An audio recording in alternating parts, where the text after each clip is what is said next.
Hey guys, this is Gabe here, and today in this video I want to talk about some new game, which is the Legacy of Cthulhu, which is very interesting. But before getting to it, I just have a pretty important side note that maybe some of you are expecting me to come up with the third installment of my Outgunned playthrough. But I was set aside this for a little bit because the reason is simple because Outgun is just coming out in the Alchemy VTT very soon, probably maybe in a few days or a week time, and I'm going to continue the playthrough in this new VTT, which is actually fantastic and it's absolutely very good for this kind of theater of the mind games. But anyway, so back to the Legacy of Cthulhu. So the Legacy of Cthulhu is kind of looks like a little bit like an Iron Sword hack, but it isn't a straight one. So it has some similarities, but of course have big differences. So the system is quite simple, quite straightforward. And actually, why I really like this game because it gives you a complete outline and a structure to how to play, what to do, when, and what, and so whatsoever. So actually, it gives you a structure, which of course is not rigid. So if you want, you can, of course, do it differently. But I already talking about in my previous video that probably one of the biggest hassle which beginning solo players has is to how to start and when to start and what to do whatsoever.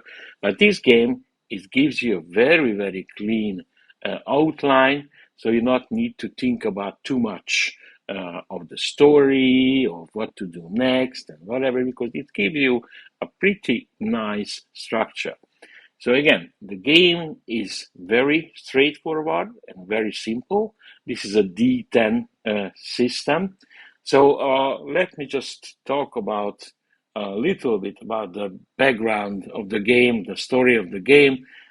Probably everybody knows the mythos, the Cthulhu mythos, which is, Lovecraft was created it. This game is quite different because all the previous Cthulhu games are about how to stop the followers of Cthulhu to invite back these ancient ones, these big old ones. But in this game, this has already happened. This has already happened, so the big old ones are back into the earth and ruined earth. And earth in this game is basically it's a ruined apocalyptic landscape. And what you're going to do in this game, it's literally you're going to play a survivor, and you're trying to survive in this absolutely wasted cities and landscape, and where Cthulhu's forces are hunting the remaining survivors. So it's a very lethal and very tough game, actually, but it's really enjoyable. Let me start with one single critic I had regarding this PDF file, actually. So, actually, I can show you, I have the physical copy of the game, and I highly recommend it to buy it because it's a wonderful book. Absolutely, it's a very nice, very nicely illustrated hard copy book. So I really love it. But since this is kind of a solo game, so um, it has a lots of different random tables. I prefer to use the PDF usually, especially because I'm using some kind of an online or offline tool on my computer to play the game. And this PDF, it's a bit different because it not just not come with any bookmarks whatsoever, but they even lock the PDF, so you're not even able to create your own bookmarks, which is a really big negative for that. So I don't know any reason why the heck they do that. So that is just very annoying. But anyway, that's my only critics of the view from this. But let's just get into the game a little bit. As you can see, the illustrations are really nice. And so again, the background, it is an apocalyptic wasteland. You are playing a survivor, or actually even several survivors, and trying to stay alive. Okay, so creating a survivor is a pretty easy and straightforward process. You just need to care about a few simple statistics. And as I told you, this is a straight D10 game. What that means? It means that you basically have three main statistics, as you can see it here, is the body, presence, and mind. Okay, there are a couple of other ones, but regarding the game and regarding the checks, what you need to, do during the game, these are the three main statistics. Okay, so the game will give you exactly like in Iron's Fern. It gives you fixed numbers, what you can, share among these statistics. You can see it here, 4, 3, and a 2. So you can share them as you see fit. So if you want a character which is quite strong in a body and so good in combat whatsoever, then you're probably going to allocate the 4 to the body, and so on and so on. Now, whenever you need to make a test, you need to roll 1d10, and the target number, it's always a 10. It's always a 10. So whatever you're rolling with the die, with the d10, and you add the statistics, what you were rolled, and if you are come up with 10 or more, then the test is succeed.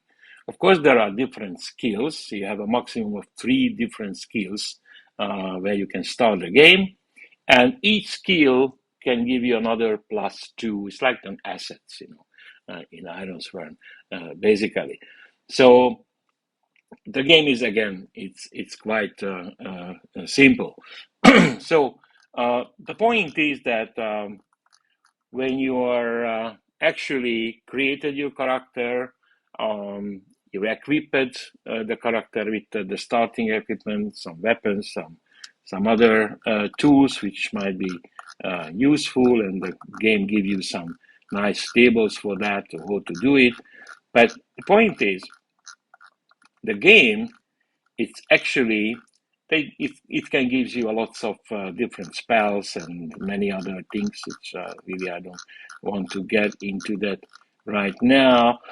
You can create your own shelter, and this is a very important element of the game. So basically, your survivor is starting in a shelter. Can be this a residence, a chamber, a warehouse, a stilt house, or a farmhouse, whatever. And it has different statistics. And why it's important? Because Cthulhu's forces are actively searching for the remaining survivors, and they want to exterminate them. So your shelter can be attacked anytime by these evil forces. So it really matters that what kind of upgrades your shelter has. So one part of the game is actually to scavenge and try to find the necessary materials to upgrade your shelter, to have better defenses, to have more space, have more technology, so on. So this is one of the good part of the game. But the point I really wanted to show you is the game.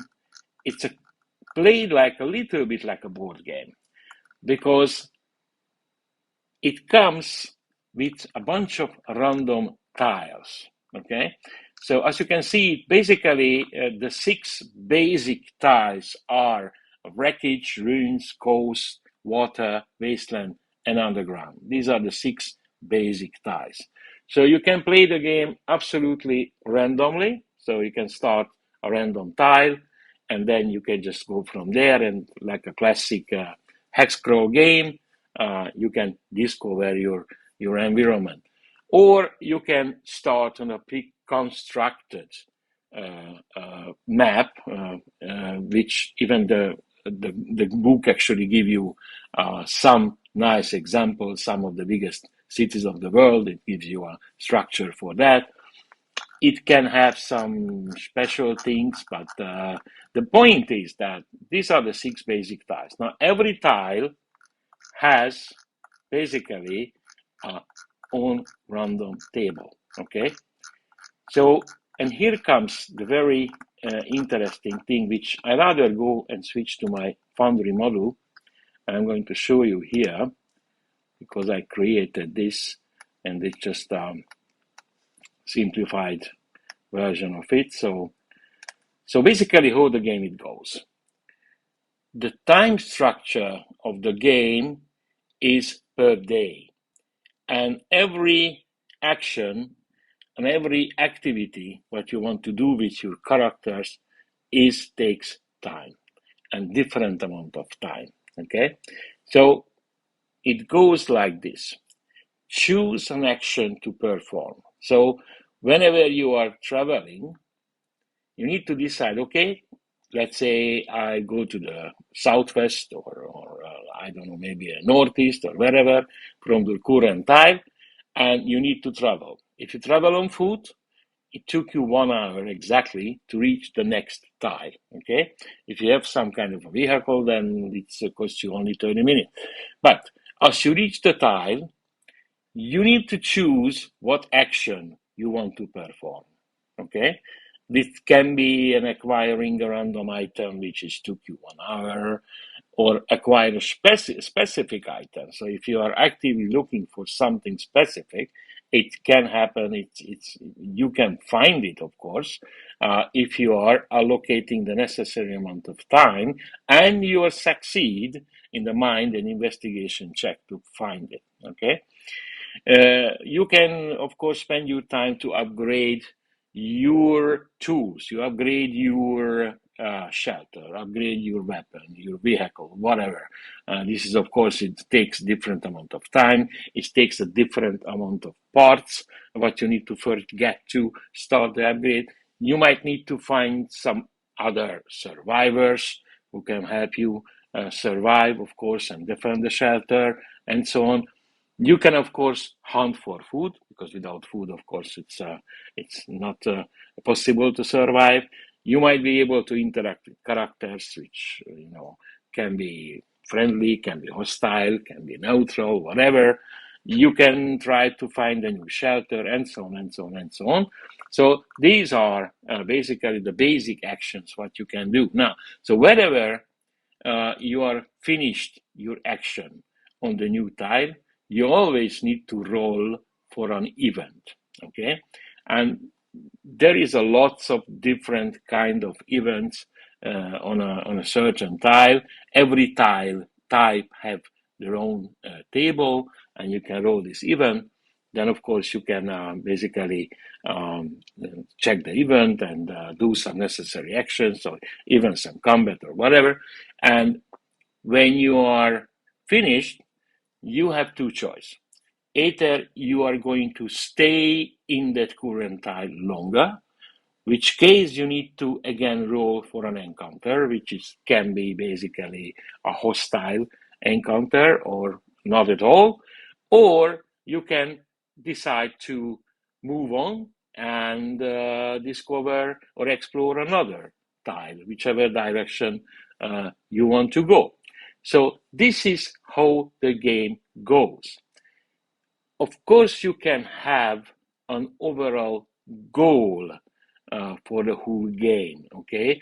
So you might say, my goal is to explore a certain amount of tile. I need to gather a certain amount of resources. I need to find an X amount of survivors, and so on, and so on, and so on. And plus, the game will help you, because many times when you are rolling on these random tables, then you can roll for an important event. And the important event is actually, it's a side mission, okay? It's a side mission, and basically it have their own structure, and it's like a little bit of time stop, and then you need to focus on that side mission until it is basically completed. So this is the game. This is the game how it goes. And again, I really like it because you not need to really, thinking about too much to what to do and how to do and whatever. Just simply, basically, start playing, and I can show you an example here. So what I do it here and how I did it, basically. So as you can see here, that is my first day. Okay, that is my first day. It's Alex journal here. Alex Haynes is a survivor of a last-ditch defensive position of the army. After the battle, he was gathered as much as he can from the battlefield and running for a long time. When he was thinking it is safe or safer, maybe, he finds himself in the ruins of a town. He was lucky, and in an abandoned warehouse, he was able to build a solid shelter. Now his goal is to explore the nearby areas, upgrade his shelter further, and find other survivors to continue to fight against the army of evil. So the total scenario goals is explore 20 tiles, find at least 2 other survivors, and get the parts necessary for upgrading the shelter. I don't know how long it took, but very important that basically there is 2 ways to get XP in this game. Every day, what you can successfully survive will give you 1 XP. If you are going to this kind of a side mission, what I was mentioning before, depends that how long it took you to complete and how many different scenes actually you need to go through. So each scene will give you another XP. Okay, so this is how you can get XP, and this is how you can develop your character. Now let's see this. So actually, I'm started in this middle tile, as you can see it here. That is Alex shelter. Okay, and I can show you my character. Actually, so he's Alex, and as you can see it here, he have a 4 body, 2 prisons, and mind 3. He have 9 health points. His stance is 7. Stance is important when you're talking with other characters. Have willpower. Willpower is also important because willpower is something what you can use for re-rolling some unsuccessful tests. Of course, you need to keep track of your amount of food, your insanity, which is start from 0, your hunger, which is start from 0, and of course, you can have some medicine. And spells he don't have because he's not a character who is able to do that. So that you need to choose the arcane background somehow. He have 3 skills. He's good at melee, ranged combat, and survival. He was actually a soldier. And his shelter is in a warehouse in the ruin style. The defense is, as you see, it's 50, and the place is 7, and the tech is 5. And I have a couple of upgrades, example, a barricade, a breathing pen, which is giving me 5 food per day, and so on and so on. Now, so I'm going to mapping the environment randomly. So wherever I want to go to some direction, I even try to get this randomly because actually I'm using this Game Master Apprentice cards, and I have this weird horror deck. And as you can see it here, this arrow can actually tell me to go to the southeast and into this style actually here. So if I looking for the direction, and that will be the direction which Alex is going to move. Okay, so this is how I do. And if I want to roll for a random tile, then I just show, and then there will be a ruins. Okay, if there will be another undiscovered place around here. Okay, so this is how it goes, and little bit of my first day actually. So what happened? Just a quick recap. Of course, Alex still have enough food right now, so that's not the focus right away. So he had a good breakfast and decided to head out south to explore and find some valuable resources and perhaps another survivor. So as you can see here, it took him 1 hour to reach that tile in the south. So example like this, okay? So reach that tile here in the south. And then he was spent exactly 5 hours to looking for the necessary parts, because what he want to build in the shelter is kind of like an observation post with motion detectors and video cameras and such. And he must roll a mind plus investigation. And of course, he don't have the investigation skill, so that case he just only roll the skill. He just only roll the attribute, and if the D10 plus his value of his attribute is 10 or more, he succeeded. So actually, he find what he wanted, and he got exactly 5 plus 1 D10 parts, which is 14. And this observation post requires actually 10 parts, so it is more than enough to do that later. Now, here comes the event, because as you remember, when I go to a new time, I take an action, then I need to roll for the event. And the event was that he thought he find another good warehouse for another potential shelter. But I came up with this, that we already have a warehouse, so we don't need that right now. So there's a reason why he was basically just get rid of the idea that upon examining it what he find is made him to quickly run away, a bunch of dead bodies, the smell of blood and reek of vomit. Actually, then the point when I was just, again, just drew the card from here, and here comes this little part that what you can see, what you can hear, what you can smell, whatever. So it's some nice touch, and here is the way where I came up with this thing, and he was just basically run away. So at noon, because the whole thing was took him 1 hour actually, he decided to move to the southeast, but he was only find water.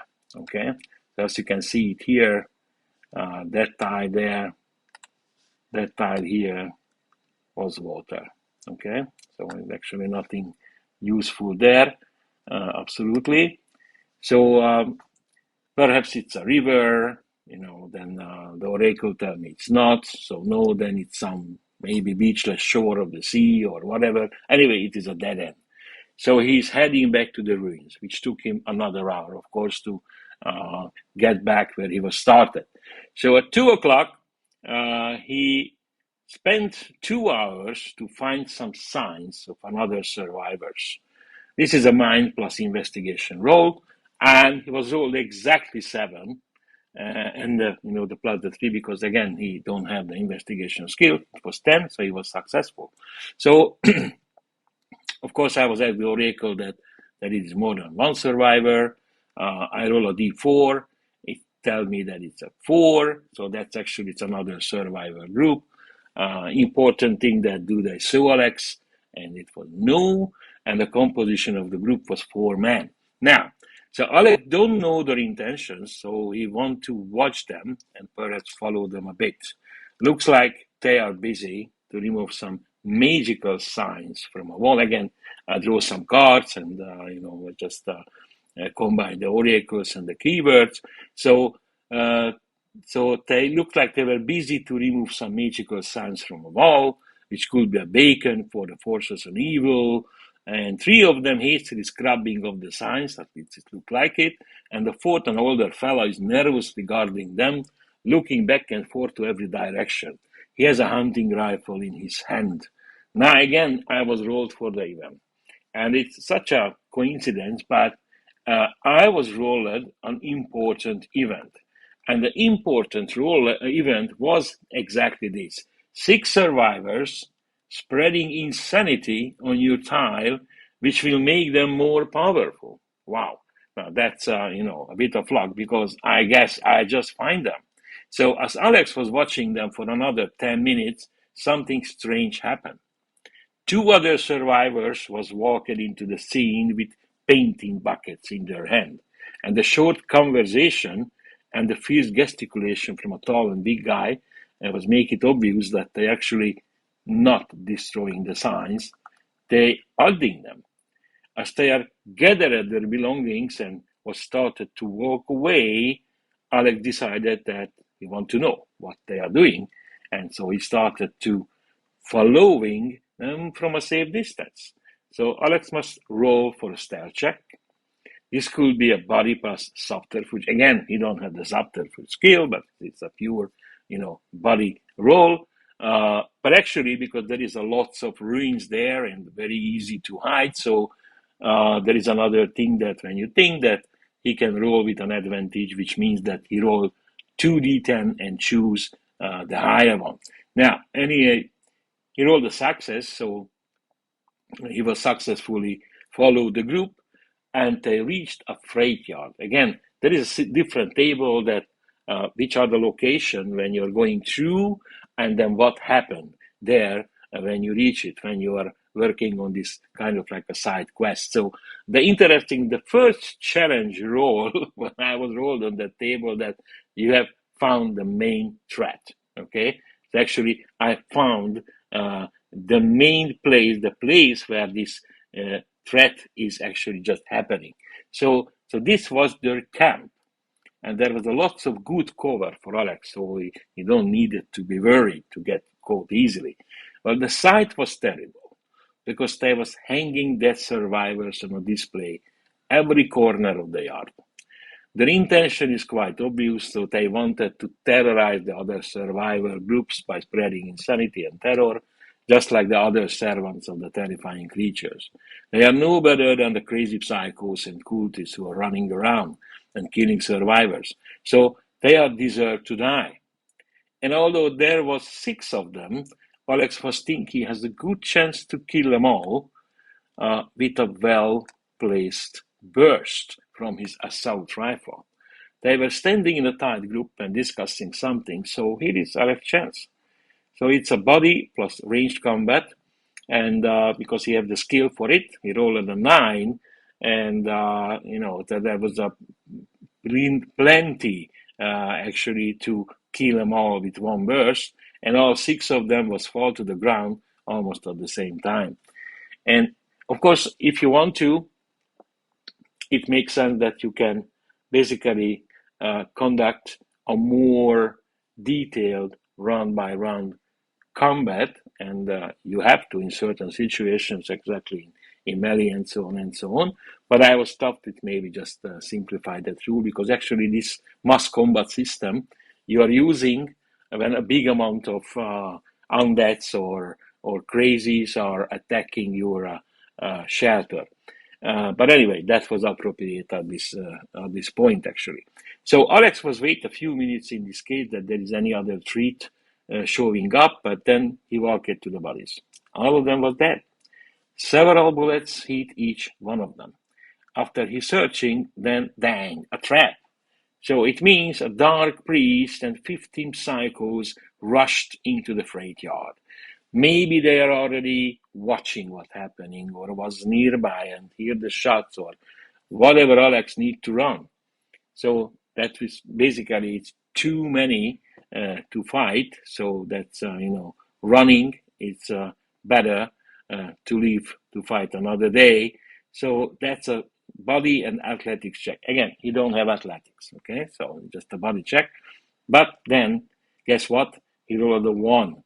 Now that was a hard decision. So either stay to fight, which is basically it's a suicide mission, absolutely, with 15 psychos and a dark priest who is very powerful actually.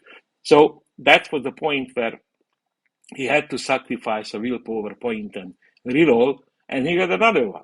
But since this is a resource, so there is no one say that you can try this only once, because until these willpower points are available to you, and he had 8 in the beginning, he tried more. So and that actually was cost him 3 willpower points to finally able to roll a successful escape. Okay. Now, of course, after a normal evening or night rest, you got back that willpower points actually.